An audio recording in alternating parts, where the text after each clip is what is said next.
ವಿದ್ಯಾನ ಹತ್ತಿರದ ಕನ್ನಡದ ಸ್ಕೂಲಿಗೆ ಸೇರಿಸಿ ಸ್ವಲ್ಪ ಧಾವಂತ ಕಡಿಮೆ ಮಾಡಿಕೊಂಡರೂ ರಾಘವೇಂದ್ರ ಸಮಸ್ಯೆಯಾಗಿಯೇ ಉಳಿದುಕೊಂಡಿದ್ದ. ಹತ್ತಿರದ ಸ್ಕೂಲು ಇದ್ದರೆ ಸೇರ್ಸು, ಇಲ್ಲ ಸುಮ್ಮನಿದ್ದು ಬಿಡು. ಒಂದೇ ಪಟ್ಟು ತಾಯಿಯದು. ಹೇಗೆ ತಿಳಿಸಿ ಹೇಳಬೇಕೆಂಬುದೇ ಸಂಧ್ಯಾಗೆ ಸಮಸ್ಯೆಯಾಗಿತ್ತು. ತಂದೆಯ ಬಳಿಯಲ್ಲಿ ಹೋಗಿ ಕೂತು ವಿಷಯ ಪ್ರಸ್ತಾಪಿಸಿದಳು. ಇಲ್ಲಿಂದ ಸಾಕಷ್ಟು ಹುಡುಗರು ಸ್ಕೂಲಿಗೆ ನಡೆದೇ ಹೋಗ್ತಾರೆ, ಅಂತ ದೂರವೇನಿಲ್ಲ. ರಾಘವೇಂದ್ರನನ್ನು ಆ ಸ್ಕೂಲಿಗೆ ಸೇರಿಸೋಕೆ ಒಪ್ತಾ ಇಲ್ಲ. ಓದೋ ಹುಡುಗನ್ನ ಹೇಗೆ ಮನೆಯಲ್ಲಿ ಇಟ್ಕೊಳ್ಳೋದು? ಶಾರದಮ್ಮನ ಕಿವಿಗೆ ಈ ಮಾತು ಬಿದ್ದ ಕೂಡಲೇ ಆಕೆ ಬಂದರು. ಸಂಧ್ಯಾ, ಓದದಿದ್ದರೂ ಪರವಾಗಿಲ್ಲ, ನನಗೆ ರಾಘವೇಂದ್ರನ್ ದೂರ ಕಳಿಸೋಕೆ ಇಷ್ಟವಿಲ್ಲ. ಇದು ನಿಂಗ್ಯಾಕೆ ಅರ್ಥವಾಗೋಲ್ಲ? ಇಲ್ಲ, ನಮ್ಮನ್ನ ಊರಿಗೆ ಕಳಿಸ್ಬಿಡು. 4 ಮನೆ ಮುಸುರಿ ತಿಕ್ಕಿ ಆದ್ರೂ ನನ್ನ ಸಂಸಾರನ ಕಾಪಾಡ್ಕೊಳ್ತೀನಿ. ಇಲ್ಲಿಗೆ ಬಂದ್ಮೇಲೆ ಮತ್ತಷ್ಟು ಹಿಂಸೆ ಆಗಿದೆ. ಬೆಳೆದ ಮಗಳ ಕೊರಳಲ್ಲಿ ತಾಳಿ ಇಲ್ಲ. ನಿನ್ನ ಹಿಂದೆ ಸುವಿದ್ಯನ ವಿವಾಹಕ್ಕೆ ತಯಾರಿಯಾಗಿ ನಿಂತಿದ್ದಾಳೆ. ಬಡಬಡಿಸಿದರು. ಆಕೆಯಲ್ಲಿ ನಿಸ್ಸಹಾಯಕತೆ ಎದ್ದು ಕಾಣುತ್ತಿತ್ತು. ಶಾರದಾ, ತೆಪ್ಪಗೆ ಎದ್ದು ಹೋಗು. ಇನ್ನೊಂದು ಮಾತಾಡಿದ್ರೆ ನಾನೇನಾಗ್ತೀನೋ. ಶ್ರೀಪತಿ ರೌದ್ರಾವೇಶ ತಾಳಿದರು. ಈ ಸಂಸಾರನ ತಲೆ ಮೇಲೇರಿಕೊಂಡು ದುಡಿಯುತ್ತಿರುವ ಮಗಳನ್ನು ಚಿತ್ರವಧೆ ಮಾಡುವುದು ಅವರಿಗೆ ಸಹಿಸಲಾಗಲಿಲ್ಲ. ಅಮ್ಮ ಹೇಳೋದು ಸರಿ, ಹತ್ತಿರದಲ್ಲೇ ಒಂದು ಕಾನ್ವೆಂಟ್ ಇದೆ, ಅಲ್ಲಿ ಪ್ರಯತ್ನಿಸ್ತೀನಿ. ಅಕಸ್ಮಾತ್ ಸೀಟು ಸಿಕ್ಕಿಲ್ಲ ಅಂದ್ರೆ ಈ ವರ್ಷ ಮನೆಯಲ್ಲೇ ಪಾಠ ಹೇಳಿಕೊಟ್ಟು ಮುಂದಿನ ವರ್ಷ ಸೇರ್ಸೋಣ. ಅಮ್ಮನ ಮನಸ್ಸು ನೋಯಿಸೋದ್ ಬೇಡ. ತಂದೆಗೆ ಸಮಾಧಾನ ಹೇಳಿ ಹೊರಗೆದ್ದು ಬರುವ ವೇಳೆಗೆ ಎಲ್ಲೋ ಹೋಗಿದ್ದ ಸುವಿದ್ಯ ಒಳಗಡೆಗೆ ಇಟ್ಟವಳು ನಿಂತಳು. ಎಲ್ಲೋಗಿದ್ದೆ ಎಂದಳು. ಅದಕ್ಕೆ ಉತ್ತರವಾಗಿ ಹೇಳಿದ್ದು ಶಾರದಮ್ಮ. ಶಾಸ್ತ್ರಿಗಳ ಹೆಂಡತಿಗೆ ಕೈಲಾಗೋಲ್ಲ, ಒಂದಿಷ್ಟು ಕೆಲಸ ಮಾಡಿಕೊಂಡು ಬಾ ಅಂತ ನಾನೇ ಕಳಿಸಿದ್ದೆ. ಇಲ್ಲಿ ನಮ್ಗೆ ಸ್ವಲ್ಪ ಹೆಚ್ಚಿನ ಪರಿಚಯ ಇರೋರು ಅವರೊಬ್ರೆ. ಸಂಧ್ಯಾಳ ಬಾಯಿಂದ ಮಾತೇ ಹೊರಬರಲಿಲ್ಲ. ಮದುವೆ ಆಗದ್ದು ಸಂಧ್ಯಾಳ ಅಪರಾಧವೆನ್ನುವಂತೆ ಆಕೆ ಮಾತನಾಡುತ್ತಿದ್ದರು. ಅದಕ್ಕೆ ಯಾರು ಕಾರಣ ಎಂದು ತಿಳಿಯಲಾರದಷ್ಟು ಅಜ್ಞಾನ. ಹೊರಗೆ ಬಂದಳು. ಆ ಏರಿಯಾದಲ್ಲಿ, ಅಂದರೆ ಮನೆಗೆ ತೀರಾ ಹತ್ತಿರವಾಗಿ ಇದ್ದದ್ದು ಒಂದು ಕಾನ್ವೆಂಟ್. ಅಲ್ಲಿ ಕನ್ನಡ ಮಾತನಾಡುವವರೇ ಇರಲಿಲ್ಲ. ಅಲ್ಲಿನ ಸಿಬ್ಬಂದಿ ವರ್ಗ ನೇರವಾಗಿ ಅಮೆರಿಕದಿಂದ ಇಳದಂತೆ ವರ್ತಿಸುತ್ತಿದ್ದರು. ವಾಚ್ ಕಡೆ ನೋಡಿದಳು. ನರ್ಸಿಂಗ್ ಹೋಮ್ಗೆ ಫೋನ್ ಮಾಡಿದಳು. ಡಾಕ್ಟರ್ ಪರಮೇಶ್ವರ್ ಮನೆಯಲ್ಲಿದ್ದ ವಿಷಯ ತಿಳಿದ ಕೂಡಲೇ ತನ್ನ ಸ್ಕೂಟಿಯನ್ನು ಹೊರತೆಗೆದಳು. ಹೋದಗಲ್ಲಂತೂ ಅವರಿಗೆ ಆಶ್ಚರ್ಯವೋ ಆಶ್ಚರ್ಯ. ಏನ್ ಸರ್ಪ್ರೈಸು? ನಿಮ್ ತಂದೆ ಹುಷಾರಾಗಿದ್ದಾರಾ ಕೇಳಿದರು. ಅದೆಲ್ಲ ಏನೂ ಇಲ್ಲ ಎಂದು ಸಮಸ್ಯೆಯನ್ನು ಸೂಕ್ಷ್ಮವಾಗಿ ವಿವರಿಸಿದಾಗ ಅವರ ಉಬ್ಬೇರಿತು. ಅಂತೂ ತಮ್ಮನ್ನ ಕಾನ್ವೆಂಟಿಗೆ ಸೇರಿಸ್ಬೇಕು ಅನ್ನೋ ಹೋರಾಟ. ಮಾಜಿ ಮಂತ್ರಿ ಸದಾಶಿವಯ್ಯ ಒಂದ್ ಮಾತು ಹೇಳಿದ್ದಾರೆ, ಸುಮ್ನೆ ಕೊಡ್ತಾರೆ. ಈಗ ನೀನು ಅವರ ಫ್ಯಾಮಿಲಿ ಡಾಕ್ಟರ್ ಆಗ್ಬಿಟ್ಟಿದೀಯ, ಇದೊಂದು ಸಣ್ಣ ಸಹಾಯ ಮಾಡೇ ಮಾಡ್ತಾರೆ. ಒಂದು ದಾರಿ ಸೂಚಿಸಿದರು. ಸಂಧ್ಯಾಳ ತಲೆ ತಗ್ಗಿತು. ನೀನೀಗ ಅವರ ಫ್ಯಾಮಿಲಿ ಡಾಕ್ಟರ್ ಆಗ್ಬಿಟ್ಟಿದೀಯ ಎಂದ ಮಾತಿನ ಹಿಂದೆ ವ್ಯಂಗ್ಯವೇನಾದರೂ ಇದೆಯೇ ಎಂದು ಭಯಪಟ್ಟಳು. ಸರ್ ಎಂದು ಅವಳ ಕಣ್ಣಿಂದ ಹರಿಯುವ ಕಂಬನಿ ನೋಡಿ ನಕ್ಕು ಬಿಟ್ಟರು. ಫೂಲಿಶ್ ಗರ್ಲ್, ತಮಾಷೆಗೆ ಅಂದಿದ್ದು, ಅದರಲ್ಲಿ ಅಭಿಮಾನ ಕೂಡ ಇದೆ. Don't worry. ಹೇಗೂ ಇದೇನು ನರ್ಸಿಂಗ್ ಹೋಮ್ ಅಲ್ಲ, ವಿಪರೀತ ಮರ್ಯಾದೆ ಯಾಕೆ? ಕೂತ್ಕೋ ಎಂದು ಪ್ರೀತಿಯಿಂದ ಗದರಿಸಿದರು. ಸಮೋಸ ಕಾಫಿ ಆಯಿತು. ಈಗ ಅವರಿಗೂ ಮಾತನಾಡುವ ಮೂಡು ಇತ್ತು. ಡಾಕ್ಟರ್ ಅನುರಾಧ ಯಾವುದೋ ಸಾಂಸ್ಕೃತಿಕ ಕಾರ್ಯಕ್ರಮದಲ್ಲಿ ಚೀಫ್ ಗೆಸ್ಟ್ ಆಗಿ ಭಾಗವಹಿಸಲು ಹೋಗಿದ್ದರು. ಎದುರಿಗೆ ಕೂತ ಸಂಧ್ಯಾನೆ ನೇರವಾಗಿ ನೋಡಿದರು. ವಯಸ್ಸಿನಲ್ಲಿ ಇವರ ಮಗಳಿಗಿಂತ ಚಿಕ್ಕವಳು. ನಯ, ವಿಧೇಯತೆ, ಆತ್ಮೀಯತೆ ಜೊತೆಗೆ ಸ್ವಾಭಿಮಾನ ತುಂಬಿದ ಮುಖ. ಒಬ್ಬ ಒಳ್ಳೆಯ ಮಗಳು ಆ ಸಂಸಾರಕ್ಕೆ ಎಂದು ಕೊಂಡರಷ್ಟೆ. ಅಷ್ಟರಲ್ಲಿ ರಿಂಗ್ ಬಂತು. ಡಾಕ್ಟರ್ ಪರಮೇಶ್ವರ್, ಡಾಕ್ಟರ್ ಅನುರಾಧರ ಒಬ್ಬಳೇ ಮಗಳ ಕರೆ. ಡ್ಯಾಡ್, ಈ ಸಲ ನಾವು ಪ್ಯಾರಿಸ್ಗೆ ಹೋಗೋದಂತೂ ಇದ್ದೀವಿ. ನಮ್ಗೆ ನ್ಯೂಯಾರ್ಕ್ ಹೋಗಿದೆ. ಮೊನ್ನೆ ಫೋನ್ನಲ್ಲಿ ಮಮ್ಮಿ ರೇಗಾಡಿದ್ರು. ಡೋಂಟ್ ಡಿಸ್ಟರ್ಬ್ ಅಂತ ಆಕೆಗೆ ಹೇಳಿ. ಸದ್ಯಕ್ಕೆ ಈ ವರ್ಷ ಇಂಡಿಯಾಗೆ ಬರೋ ಇರಾದೆ ಇಲ್ಲ. ಸ್ವಲ್ಪ ಮಮ್ಮಿಗೆ ಕನ್ವಿನ್ಸ್ ಮಾಡಿ. ಅಷ್ಟನ್ನು ಲೀಲಾ ಜಾಲವಾಗಿ ಹೇಳಿ ಮುಗಿಸಿದ್ದಕ್ಕೆ ಓಕೆ ಎಂದರಷ್ಟೆ. ಬಹುಶಃ ಕೆಲವು ದಿನಗಳ ಹಿಂದೆ ಆಗಿದ್ದರೆ ಎಕ್ಸೈಟ್ ಆಗುತ್ತಿದ್ದರು, ಕಣ್ಣೀರು ಸುರಿಸುತ್ತಿದ್ದರು. ಜೊತೆಗೆ 2 ಪೆಗ್ ಹಾಕಿಕೊಂಡು ವಿಲಾಪಿಸುತ್ತಿದ್ದರು.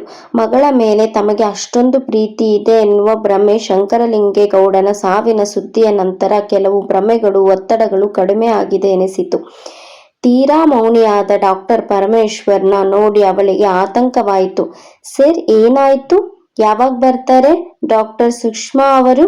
ಕೇಳಿದ್ದಳು ಸಂಧ್ಯಾ. ಈ ವಿಷಯ ಈಗಾಗಲೇ ನರ್ಸಿಂಗ್ ಹೋಮ್ನಲ್ಲಿ ಹಬ್ಬಿತ್ತು. ಈ ವರ್ಷ ಬರೋಕೆ ಆಗಲ್ಲ ಅಂದ್ಲು.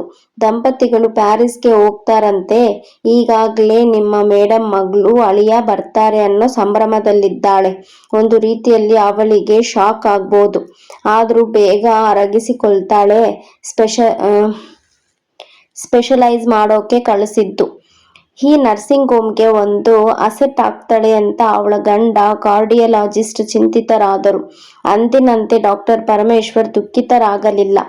ಎದ್ದು ಹೋದ ಡಾಕ್ಟರ್ ಪರಮೇಶ್ವರ್ ಒಂದು ಫೋಟೋ ಹಿಡಿದು ಬಂದು ಅವಳಿಗೆ ಕೊಟ್ಟರು. ಇದರಲ್ಲಿರೋದು ನಾನು ಮತ್ತು ನನ್ನ ಫ್ರೆಂಡ್ ಶಂಕರಲಿಂಗೇಗೌಡ. ಕಾಲೇಜಿನಲ್ಲಿ ಜೊತೆಯಾಗಿಯೇ ಕಲಿತವರು, ಪ್ರಾಣ ಮಿತ್ರರು. ಈಚೆಗೆ ತೀರಿಕೊಂಡ. ಅದೇ ಪ್ರಸ್ತಾಪಿಸಿದರು. ಬಹುಶಃ ಹೆಂಡತಿಯನ್ನು ಕಳೆದುಕೊಂಡರೂ ಇಷ್ಟೊಂದು ದುಃಖಿತರಾಗುತ್ತಿರಲಿಲ್ಲವೇನೋ. ಸಾವು ಸಹಜ ಅಲ್ಲವಾ? ಹುಟ್ಟಿನೊಂದಿಗೆ ಸಾವು ಗಂಟು ಹಾಕಿಕೊಂಡೇ ಇರುತ್ತೆ. ನೀವು ಇಷ್ಟೊಂದು ಅಪ್ಸೆಟ್ ಆಗಿಬಿಟ್ಟರೆ ಹೇಗೆ? ಡಾಕ್ಟರ್ಗಳಿಗೆ ರೋಗ ಸಾವು ನೋಡುವ ಅವಕಾಶ ಹೆಚ್ಚೇ ಎಂದು ಸಂಧ್ಯೆ ತಟ್ಟನೆ ನಿಲ್ಲಿಸಿದಳು. ಕಣ್ಮುಚ್ಚಿ ತಲೆ ಕೊಡುವಿದ doctor Parameshwar, you are correct. ಆದರೆ ಅವನೊಂದಿಗೆ ಒಂದು ದಿನ ಕಳೆಯಬೇಕಿತ್ತು. ಕನಿಷ್ಠ 1 ಗಂಟೆ ಮಾತಾಡಬೇಕಿತ್ತು. ಇದೆರಡೂ ಸಾಧ್ಯವಾಗದೇ ಹೋಯ್ತು. ಅದೇ ನೋವು.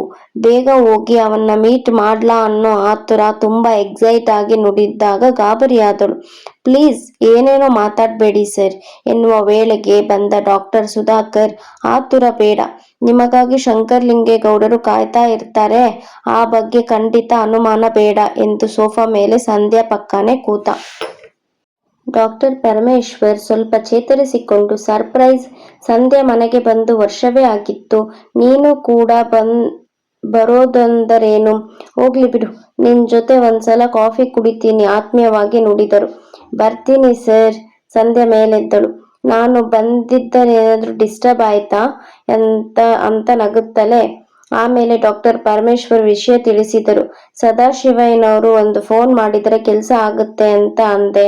ನನಗಿಂತ ಅವರ ಮೊಮ್ಮಗನ ಮಾತಿಗೆ ಹೆಚ್ಚು ವಿಧೇಯ ಆ ಮನುಷ್ಯ ಎಂದರು. ಇನ್ನು 10 ನಿಮಿಷ ಕೊಡುವುದು ಅವಳಿಗೆ ಅನಿವಾರ್ಯವಾಯಿತು.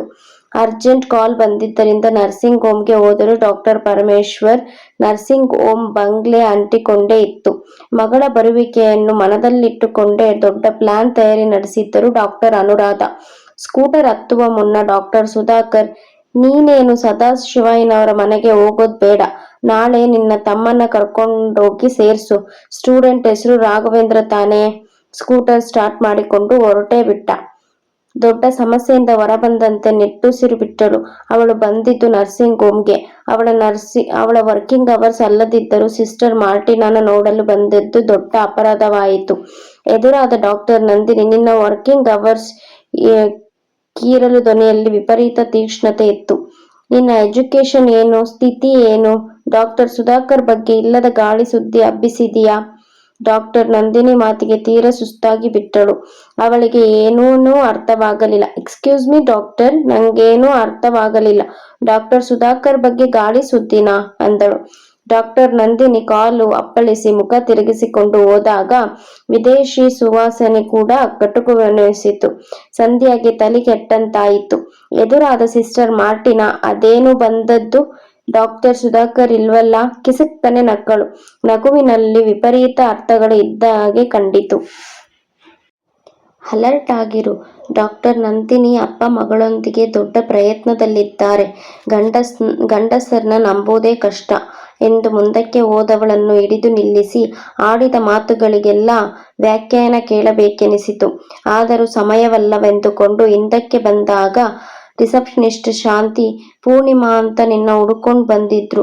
ಇದೊಂದು ಲೆಟರ್ ಕೊಟ್ಟೋಗಿದ್ದಾರೆ ಎಂದು ಒಂದು ಪುಟ್ಟ ಚೀಟಿ ಕೊಟ್ಟಳು. ಸಂಧ್ಯಾ ಬಿಡಿಸಿ ನೋಡಿದಳು. ಸಂಧ್ಯಾ, ನಾನು ಹೈದರಾಬಾದಿಗೆ ಹೊರಟು ಹೋಗ್ತಿದ್ದೀನಿ. ನಿನ್ನ ಅವಶ್ಯ ಭೇಟಿ ಮಾಡಬೇಕೆನಿಸಿದೆ. ಖಂಡಿತ ಬಂದು ನೋಡು. ಬರವಣಿಗೆಯ ಕೆಳಗೆ ಸಹಿಯ ಜೊತೆಗೆ ವಿಳಾಸವೂ ಇತ್ತು. ಚೀಟಿ ಮಡಚಿ ಹ್ಯಾಂಡ್ ಬ್ಯಾಗ್ನಲ್ಲಿ ಹ್ಯಾಂಡ್ ಬ್ಯಾಗಿನೊಳಕ್ಕೆ ಹಾಕಿಕೊಳ್ಳುವ ವೇಳೆಗೆ ಸ್ಪೆಷಲ್ ವಾರ್ಡ್ ಕಡೆಯಿಂದ ಡೆಂಟಿಸ್ಟ್ ಡಾಕ್ಟರ್ ಜಗನ್ನಾಥ್ ಅವರೊಂದಿಗೆ ಮಾತನಾಡುತ್ತಾ ಬರುತ್ತಿದ್ದವಳು ಡಾಕ್ಟರ್ ನಂದಿನಿ ಕಡೆ ದುರುಗುಟ್ಟುವ ನೋಟ ಬೀರಿದಾಗ ಸಂಧ್ಯಾ ಬೆವೆತು ಬಿಟ್ಟಳು.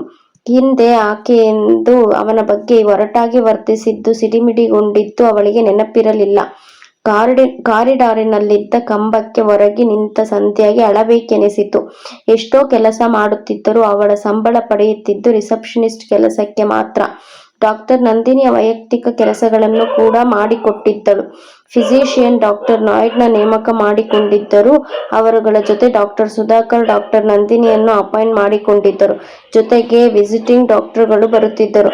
ಅವರೆಲ್ಲ ಬಂದು ಹೋಗುವ ಅತಿಥಿಗಳ ಒಂದು ವಿಸಿಟ್ಗೆ ಇಷ್ಟು ಹಣ ಅಂತ ಎಂದು ಕೆಲವರಿಗೆ ಸಂದಾಯವಾದರೆ ಕೆಲವರಂತೂ ಪೇಷಂಟ್ಗೆ ಇಷ್ಟಂತ ಅಂತೂ ಎಲ್ಲಾ ಕಾಯಿಲೆಗಳು ದೊಡ್ಡ ಕ್ಯೂ ಇತ್ತು.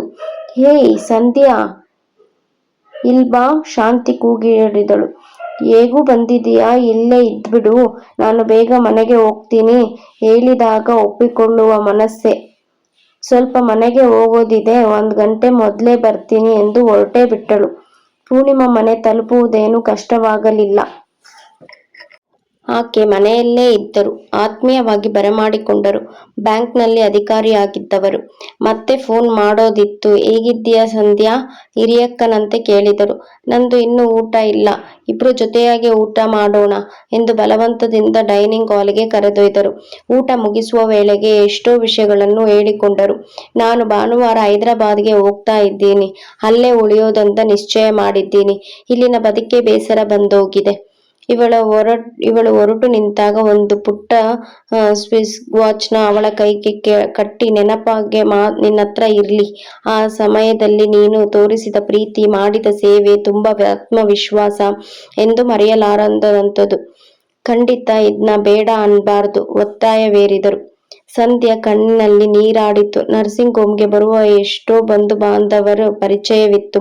ಅದರಲ್ಲಿ ಕೆಲವರು ತಾನೊಬ್ಬ ರಿಸೆಪ್ಷನಿಸ್ಟ್ ಎನ್ನುವ ತಾತ್ಸಾರ ತೋರಿದವರುಂಟು.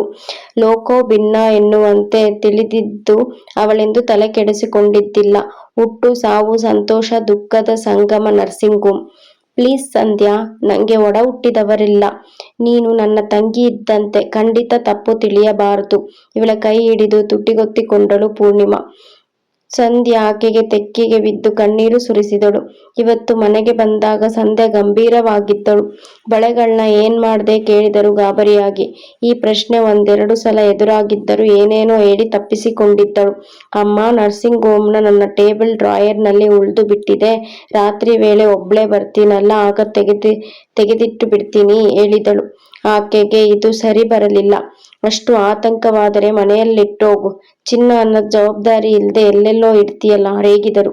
ಅಷ್ಟರಲ್ಲಿ ಮಲಗಿದ್ದ ಶ್ರೀಪತಿ ಎದ್ದು ಬಂದಿದ್ದರಿಂದ ಸುಮ್ಮನಾಗಿ, ರಾಘು, ಸುವಿದ್ಯೆ ಶಾಸ್ತ್ರಿಗಳ ಮನೆಯಲ್ಲಿದ್ದಾಳೆ, ಹೋಗಿ ಕರ್ದು ಬಾ ಹೇಳಿ ಕಾಫಿ ಮಾಡಲು ಎದ್ದು ಹೋದರು. 2 ವಾಚುಗಳನ್ನ ಬಿಚ್ಚಿಟ್ಟು ಮುಖ ತೊಳೆಯಲು ಬಚ್ಚಲು ಮನೆಗೆ ಹೋದಳು. ಒಂದು ತೊಟ್ಟಿ ನೀರು ಇರಲಿಲ್ಲ. ಸುವಿದ್ಯೆ ಇಲ್ಲಿಗಿಂತ ಶಾಸ್ತ್ರಿಗಳ ಮನೆಯಲ್ಲಿರುವುದೇ ಹೆಚ್ಚೆಂದು ಅವಳಿಗೆ ಗೊತ್ತಾಗಿತ್ತು. ಅಲ್ಲಿ ಪ್ರತಿಯೊಂದು ಕೆಲಸ ಅವಳದೇ. ಮುಖವನ್ನೊರೆಸುತ್ತಾ ಬಂದ ಸಂಧ್ಯಾ, ಅಪ್ಪ, ನೀವಾದ್ರೂ ಸ್ವಲ್ಪ ಹೇಳಿ, ಶಾಸ್ತ್ರಿಗಳ ಮನೆಗೆ ಹೋಗೋದು ಕಡಿಮೆ ಮಾಡಿ ಒಂದಿಷ್ಟು ಓದ್ಕೊಳ್ಳಿ, ಸೆಪ್ಟೆಂಬರ್ ಪರೀಕ್ಷೆಗೆ ಕೂತು ಪಾಸು ಮಾಡ್ಬೋದು, ತಂದೆಯ ಬಳಿ ನ್ಯಾಯ ಹೇಳಿದಳು. ಈಗಾಗಲೇ ಪರೀಕ್ಷೆ ಕಟ್ಟಬೇಕಾದ ಹಣ ಕೊಟ್ಟು ಹೋಗಿ ಪರೀಕ್ಷೆಗೆ ಕಟ್ಟಿ ಬಾ 4-6 ಸಲ ಹೇಳಿದ್ದರೂ ಸುವಿದ್ಯೆ ಕಿವಿಯ ಮೇಲೆ ಹಾಕಿಕೊಂಡಿರಲಿಲ್ಲ. ಕಾಫಿ ಹಿಡಿದ ಬಂದ ಶಾರದಮ್ಮ, ಅವಳು ಓದಲ್ಲ ಬಿಡು, ಊರಿಗೆ ಹೋಗಿ ಪರೀಕ್ಷೆಗೆ ಕಟ್ಟಿ ಬರ್ಬೇಕು, ಅಲ್ಲಿ ಹೋಗಿ ಪರೀಕ್ಷೆ ಬರಿಬೇಕು, ಅದು ಇದು ಪಾಸ್ ಆಗೋ ಪೈಕಿ ಅಲ್ಲ. ನಿನ್ ಮದ್ವೆ ಆದ ಕೂಡ್ಲೆ ಅವಳಿಗೊಂದು ಲಗ್ನ ಮಾಡ್ಬಿಡ್ಬೇಕು. ಮತ್ತೆ ಅದೇ ಹಳೆಯ ರಾಗ. ಮತ್ತೆ ತುಟಿ ಬಿಚ್ಚಲಿಲ್ಲ. ಶ್ರೀಪತಿ ಹೆಂಡತಿಗೆ ಹೇಳಿ ಹೇಳಿ ಸೋತು ಹೋಗಿದ್ದರು. ಸುವಿದ್ಯೆ ಚಟುವಟಿಕೆಯನ್ನು ಗಮನಿಸಿದ ಮೇಲೆ ಓದು ಅವಳ ತಲೆಗೆ ಹತ್ತದೆಂದು ಸಂಧ್ಯಾಗೂ ಅರಿವಾಗಿತ್ತು. ಕುಡಿದ ಕಾಫಿ ಗಂಟಲಲ್ಲಿ ಇಳಿಯಲಿಲ್ಲ. ನಾಲಿಗೆ ತೀರಾ ಕಹಿ ಎನಿಸಿತು. ಅಷ್ಟರಲ್ಲಿ ರಾಘವೇಂದ್ರನೊಂದಿಗೆ ಬಂದ ಸುವಿದ್ಯೆ, ಸುಮ್ನೆ ಆಗ್ಲಲ್ಲ,